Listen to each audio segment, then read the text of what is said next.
आज तक आपको यही पता होगा कि एप्पल कंपनी का को फाउंडर और उसका सीईओ सिर्फ स्टीव जॉब्स है, लेकिन एक्चुअल में बहुत कम लोग जानते हैं कि एप्पल कंपनी को 3 को फाउंडर ने पहली बार स्टार्ट किया। स्टीव जॉब्स, स्टीव वॉजनिएक और रोनाल्ड वेन। इन तीनों ने मिलकर 1976 में पहली बार एप्पल कंपनी को स्टार्ट किया। लेकिन इस कंपनी ने इतने अप्स एंड डाउन्स देखे कि एक वक्त तो ऐसा आ गया कि इन तीनों को फाउंडर में से एक भी बंदा एप्पल कंपनी में मौजूद नहीं था। किसी को धोखे से निकाल दिया गया, कोई डर के छोड़ गया और किसी ने अपनी प्रायोरिटीज बदल ली। और एक वक्त तो ऐसा आ गया जब स्टीव जॉब्स ने जिस बंदे को एज ए सीईओ अपनी कंपनी को और ज्यादा बूस्ट करने के लिए और ज्यादा बिजनेस दिलाने के लिए एज ए सीईओ हायर किया, उसी बंदे ने स्टीव जॉब्स को बोर्ड मेंबर्स के साथ मिलकर एप्पल कंपनी से ही निकलवा दिया।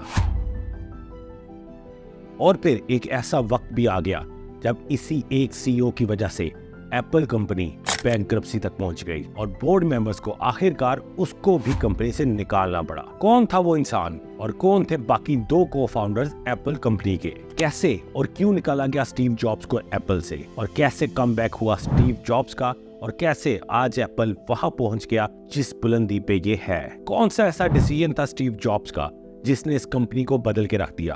और क्यों हर एंटरप्रेन्योर और हर स्टार्टअप वाले को ये पता होना चाहिए कि कंपनी को कैसे चलाना है और कौन सा डिसीजन है जो एप्पल कंपनी में स्टीव जॉब्स ने किया था? चलिए समझते हैं इस वीडियो में। The development of Macintosh by Apple has been paralleled by the work of leading software developers.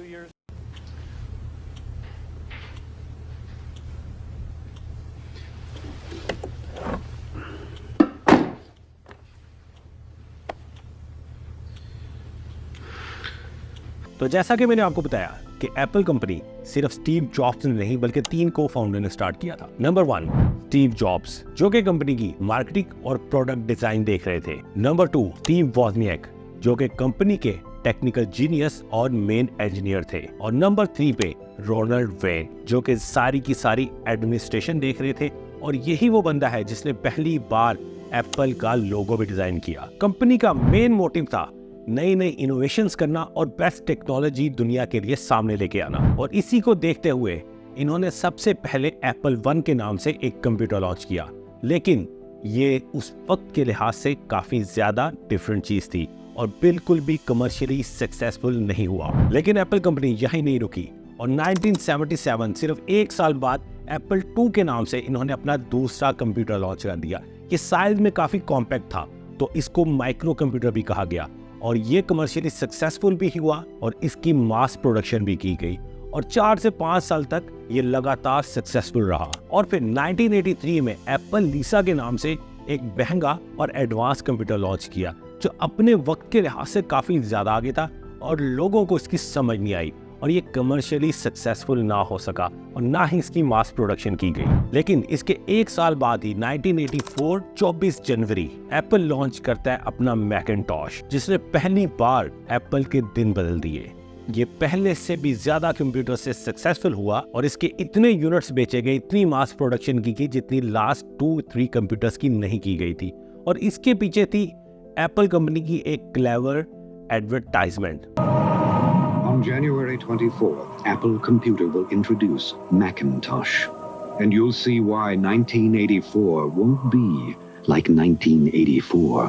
वैसे ही एडवर्टाइजमेंट जो आज हर आईफोन लॉन्च के वक्त की जाती है, जिसमें लोगों को ये कहा जाता है कि इससे बेटर टेक्नोलॉजी आज तक एप्पल ने या दुनिया ने नहीं देखी होगी। इसी तरह उस वक्त भी 1984 में जब मैकिन्टॉश को लॉन्च किया गया तो इस कमर्शियल को बढ़ा चढ़ा के दुनिया को दिखाया गया। बेशक ये कंप्यूटर एक एडवांस टेक्नोलॉजी थी उस वक्त के लिहाज से, लेकिन फिर भी इसकी सक्सेस में उस कमर्शियल का बहुत बड़ा हाथ था। 80s और 90s के स्टार्ट में एप्पल ने बहुत बिजनेस किया। Power book, laptop, colourful max, बहुत सारी प्रोडक्ट्स बनाई। लेकिन एप्पल कंपनी की कहानी इतनी सीधी नहीं, इसमें बहुत से अप्स एंड डाउन्स आए। तो यहाँ पे जरा इसकी सक्सेस स्टोरी को ब्रेक लगाते हैं और चलते हैं इसके अप्स एंड डाउन्स की तरफ, क्योंकि एप्पल मैकिन्टॉश की 1984 में सक्सेस के बाद ही कंपनी के हालात और इसके अंदर की पॉलिटिक्स कुछ बदलने लगी। और ये वही वक्त था जब 1 साल बाद 1985 में स्टीव जॉब्स को उसकी ही कंपनी से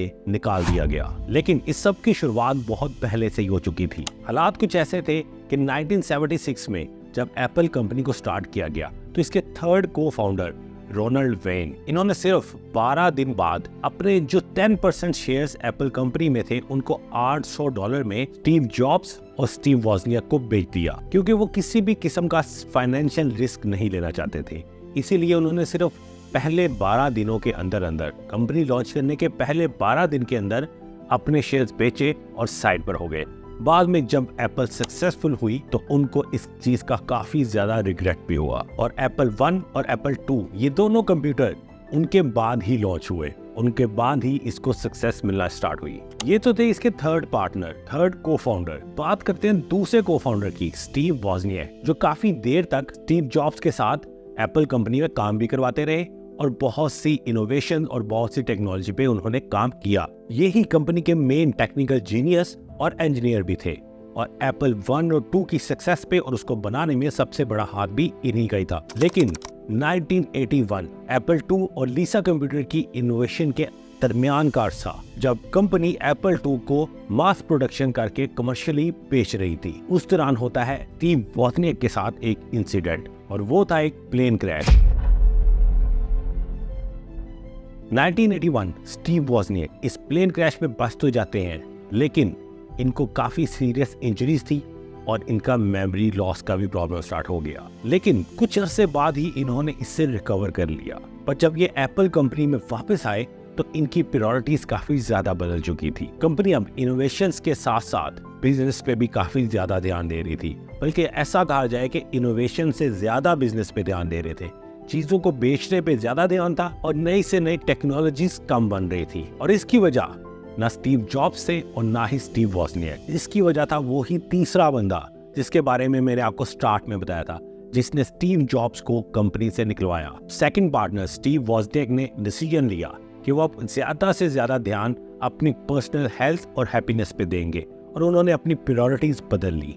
उन्होंने कंपनी पे ध्यान देना छोड़ दिया, क्योंकि वो टेक्निकल आदमी था, एक इंजीनियर था, और कंपनी में अब सिर्फ कॉर्पोरेट बिजनेस हो रहा था। और 1985 आते आते स्टीव वॉजनियाक भी कंपनी से जा चुके थे। ये वही वक्त था जब स्टीव जॉब्स को कंपनी से निकाला गया। अब वक्त था 1985 का, और तीनों के तीनों को फाउंडर जिन्होंने इस कंपनी को खड़ा किया और यहाँ तक पहुँचाया, वो तीनों ही कंपनी में मौजूद नहीं थे। लेकिन यहाँ पे स्टीव जॉब्स को कैसे निकाला गया और कैसे वो वापस आए, इस पे बात करते हैं। स्टीव जॉब्स को उनकी अपनी ही रिक्रूटमेंट, वो बंदा जिसको उन्होंने खुद हायर किया था, उसने ही कंपनी से निकलवाया, और उसका नाम था John Sculley, CEO of Apple in 1983। Actually Macintosh की लॉन्च से पहले स्टीव जॉब्स ये चाहते थे कि वो इनोवेशन के साथ साथ बिजनेस पे भी ध्यान दे, क्योंकि ज्यादा से ज्यादा रेवेन्यू जनरेट होगा तो ही न्यू इनोवेशंस पे खर्चा किया जा सकेगा। तो 1983 में स्टीव जॉब्स हायर करते हैं जॉन स्कली को एज ए CEO, क्योंकि ये ऑलरेडी पेप्सिको में काम कर रहे थे, और कोका कोला को जो उस वक्त पेप्सी की तरफ से इतनी टक्कर दी गई थी और पेप्सी ने इतना बिजनेस जनरेट किया था, उसके पीछे भी जॉन स्कली ही थे। और स्टीव जॉब्स ये सब कुछ देख रहे थे कि कैसे जॉन स्कली ने पेप्सी कंपनी को कोका कोला से भी आगे पहुंचा दिया, और वो जॉन स्कली के स्किल से काफी ज्यादा एडमायर भी हो रहे थे। और यही पे स्टीव जॉब्स डिसीजन लेते हैं कि वो जॉन स्कली को एप्पल में एज ए CEO हायर करेंगे। वो जॉन स्कली से मुलाकात करते हैं और उन्हें एक लाइन बोलते हैं, do you want to sell sugar water for rest of your life, और do you want to come with me and change the world. और बस इसी एक लाइन ने जॉन स्कली को बेवरेज इंडस्ट्री से उठाकर टेक्नोलॉजी की इंडस्ट्री तक पहुंचा दिया। जॉन स्कली की बिजनेस स्ट्रेटेजीज और स्टीव जॉब्स की इनोवेशंस, इन दोनों चीजों ने मिलके एप्पल को उस बुलंदी तक पहुंचा दिया जहां पे ये कभी ना पहुंच पाती। लेकिन इन दोनों बंदों में एक प्रॉब्लम था। स्टीव जॉब्स इनोवेशन और टेक्नोलॉजी की तरफ जा रहे थे, लेकिन जॉन वो सिर्फ और सिर्फ बिजनेस पे ध्यान दे रहे थे। स्कली का माइंड लीडरशिप वाला था, लेकिन दूसरी तरफ स्टीव का विजनरी माइंडसेट था, और इसी एक चीज ने एक ही कंपनी में इन दो लोगों के दरमियान दरार पैदा करना शुरू कर दी। जॉन स्कली की बिजनेस स्ट्रेटेजीज ने मैकिन्टॉश की रिकॉर्ड सेल्स की, और इस सक्सेस को देखते हुए उस बंदे का काफी दिमाग भी खराब हो गया। और फिर आता है 1985। बोर्ड मेंबर्स की एक मीटिंग बुलाई जाती है और जॉन स्कली बोर्ड मेंबर्स के साथ मिलके स्टीव जॉब्स को अपनी ही कंपनी से निकलवा देते हैं। और बस स्टीव जॉब्स का यहाँ से जाना था कि कंपनी का डाउनफॉल स्टार्ट हो जाता है, क्योंकि ये कंपनी अभी तक अपनी नई नई इनोवेशंस और नई नई टेक्नोलॉजीज पे चल रही थी, ना कि किसी बिजनेस स्ट्रेटेजी पे। और जॉन स्कली सिर्फ बिजनेस माइंडेड आदमी था, वो सिर्फ और सिर्फ बिजनेस बनाना जानता था, प्रोडक्ट नहीं बनाना जानता था। एप्पल कंपनी दिन ब दिन डूबती गई और वक्त आ गया 1993। एप्पल तकरीबन बैंकरप्सी तक पहुंच चुका था और जॉन स्कली ने बोर्ड मेंबर्स का कॉन्फिडेंस भी लूज कर दिया था। उसकी स्ट्रेटेजी थी कि ज्यादा से ज्यादा बिजनेस बनाया जाए, मल्टीपल प्रोडक्ट्स बनाए जाएं और उनको बस धड़ाधड़ सेल करते जाओ, और इनोवेशंस का तो नामो निशान ही खत्म होता जा रहा था। और आखिरकार 1993 में जॉन स्कली को बोर्ड मेंबर्स निकाल बाहर करते हैं और उनकी जगह आते हैं Michael Spindler as a CEO of Apple company. लेकिन माइकल भी कंपनी के लिए कुछ खास ना कर पाए और 1997 तक एप्पल कंपनी का बुरा हाल हो चुका था। और यहाँ पे बोर्ड मेंबर्स और CEO मिलके डिसीजन लेते हैं स्टीव जॉब्स को एप्पल में वापस लाने का। और जब स्टीव जॉब्स एप्पल में वापस आते हैं तो वो देखते हैं कि यहाँ पे मल्टीपल प्रोडक्ट्स पे काम हो रहा है, कोई डायरेक्शन नहीं है, कोई इनोवेशन नहीं है। ऐसा एक अनफोकस्ड प्रोडक्ट लाइनअप का माहौल बना हुआ है। और स्टीव जॉब्स को कंपनी में आते ही एहसास हो जाता है कि कंपनी की स्ट्रेटेजीज को जितना हो सके सिंप्लीफाई किया जाए और सिर्फ एक ही प्रोडक्ट उस पर फोकस किया जाए और उसको ही परफेक्ट बनाया जाए। सारे के सारे एम्प्लॉयज को इकट्ठा करते हैं और एक व्हाइट बोर्ड पे समझाना शुरू करते हैं। वो हर किसी की ड्यूटी लगा देते हैं कि जो कंप्यूटर बना रहे हैं वो सिर्फ अपने कंप्यूटर बनाने पे ध्यान दें और एक ही बेस्ट कंप्यूटर, और बाकी सारी टीम एक नई प्रोडक्ट की तरफ आए और एक नई इनोवेशन करे जो एप्पल कंपनी की पहचान बन जाए। मतलब जरूरत से ज्यादा प्रोडक्ट्स बनाने की जरूरत नहीं है। ऐसा नहीं है कि एक इलेक्ट्रॉनिक कंपनी है, एंड भी बना रही है, चार्जर भी बना रही है, केबल भी बना रही है, कंप्यूटर भी बना रही है, फोन भी बना रही है। बिल्कुल नहीं, बल्कि स्टीव जॉब्स ने फैसला किया कि पूरी एप्पल कंपनी का हर बंदा मिलके एक ही प्रोडक्ट पे काम करेगा और उसी को परफेक्ट बनाएगा। और वक्त आ जाता है 1998 का और लॉन्च किया जाता है iMac को। ये एक ऐसा कंप्यूटर था जो सिर्फ कंप्यूटर ही नहीं बल्कि एक स्टेटमेंट था। ये अब तक का सबसे ज्यादा एडवांस और सबसे ज्यादा कॉम्पैक्ट कंप्यूटर था, जो तमाम रिवायती बेज कलर के, डल कलर के कंप्यूटर से बिल्कुल डिफरेंट था। इसके डिजाइन से लेके इसकी टेक्नोलॉजी तक ये आम हर कंप्यूटर से डिफरेंट थी और ये चलने में भी बाकी सब के सब कंप्यूटर से काफी फास्ट था। और बस यहीं से एप्पल कंपनी को अपना एम मिल गया कि एक टाइम पे सिर्फ एक ही प्रोडक्ट पे कंसंट्रेट करना है। और iMac की काफी साल तक कामयाबी के बाद 2001 में आखिर एप्पल लॉन्च करता है iPod, और इसको भी iMac की तरह उतनी ही सक्सेस मिलती है। और उसके बाद आने वाला सारा वक्त एक ही परफेक्ट फोन बनाने पे एप्पल अपना पूरा का पूरा ध्यान लगा देता है। एक ऐसा फोन जो डिजाइन में भी सबसे डिफरेंट होगा, जो टेक्नोलॉजी में भी सबसे डिफरेंट होगा, फास्ट होगा, सिक्योर होगा, लाइट वेट होगा और अपनी प्राइस को भी सेटिस्फाई करेगा। और फिर 2007 जब ब्लैकबेरी अपने अरूज पे था, नोकिया अपने अरूज पे था, सैमसंग भी बिक रहा था, उस वक्त एप्पल लॉन्च करता है अपना पहला आईफोन, जो कि पूरी मार्केट से एक डिफरेंट फोन था। इसका अपना एक यूनिक डिजाइन, इसकी अपनी एक यूनिक टेक्नोलॉजी, इसका फास्ट प्रोसेसर, इसका डिफरेंट कैमरा,